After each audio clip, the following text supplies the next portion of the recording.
Welcome to this demo of IO Resource Management Advisor. IORM Advisor is a feature in the Exadata Management Pack.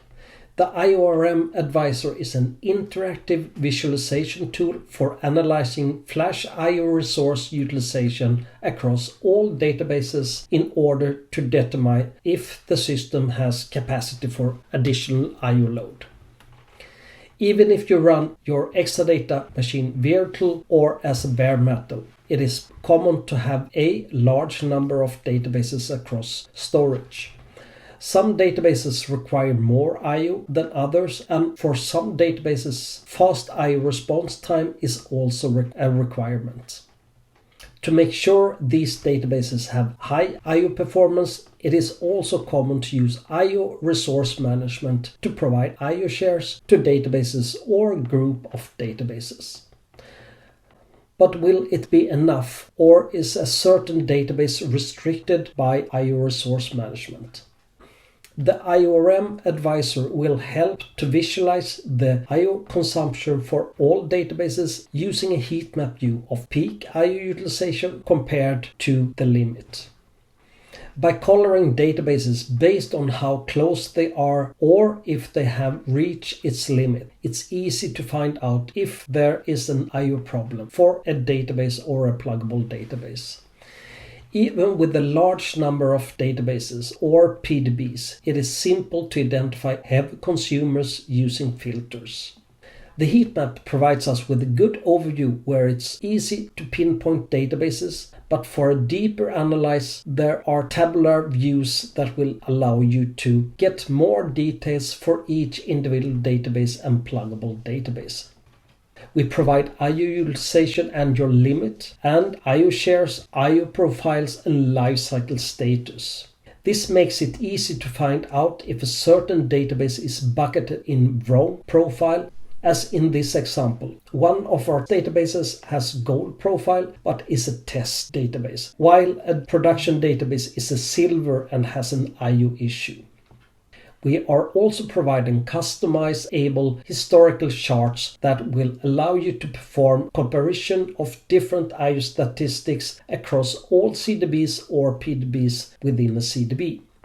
Let's have a look how this works in Enterprise Manager. We are connected to Enterprise Manager. Select Target Exadata. This environment has 3 Exadata machines, and to be able to access this feature, Management Pack access needs to be enabled. Let's select the third machine. On the Database Machine menu, select IO Resource Management Advisor. There are 4 container databases and 22 pluggable databases on this Exadata machine, but only 3 of them are heavy IO users.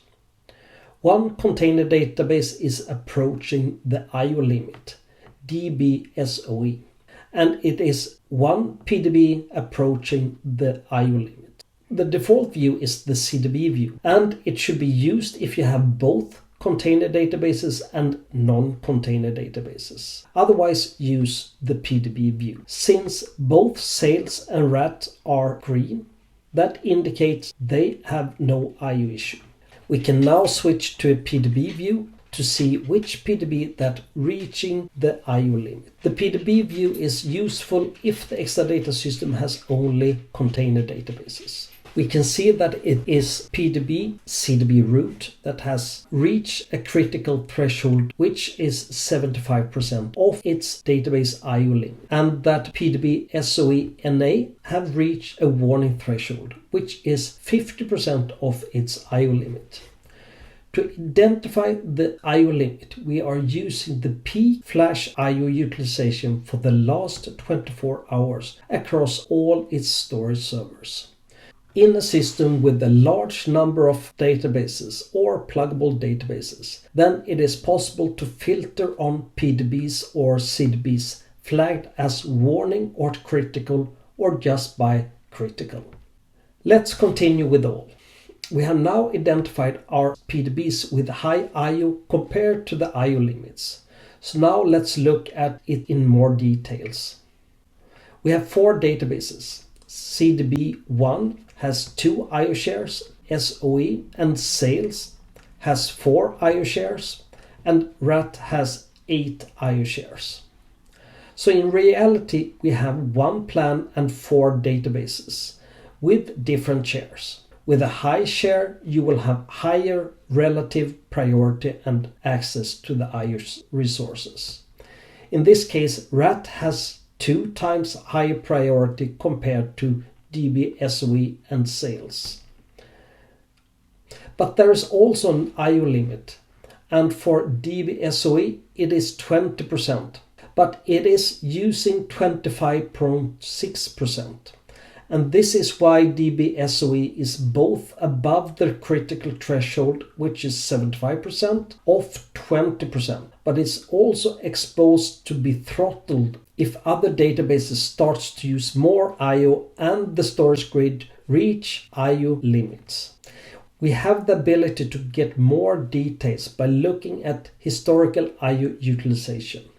By default, it provides the last day, but it is also possible to show last hour, last week, last month, and a custom selectable time range. Let's focus on last hour.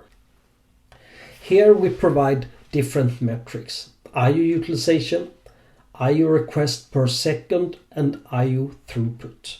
By hovering over a CDB, then we are able to highlight the usage from it.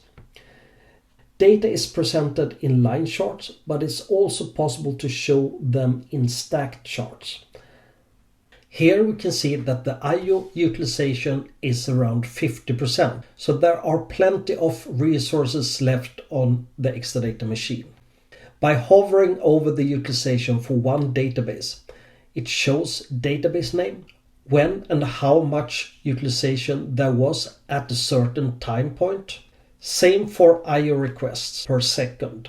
IO shares are similar, but now it shows IO requests per second instead of percentage. We can now switch to IO throughput, where we can see that DB SOE has more contribution. This indicates that DB SOE has a different IO profile.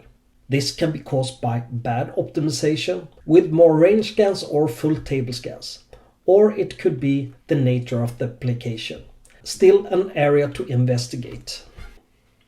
We provide information on small IO response time and the IORM wait time. In this example, it's only DB SOE and RAT that are affected by IO resource management, but it's almost neglectable. The last graph shows the performance data distribution. The size of the bubble represents the IORM time for each database. Now when we know how IORM affects our databases, then it may require a change in our IORM settings.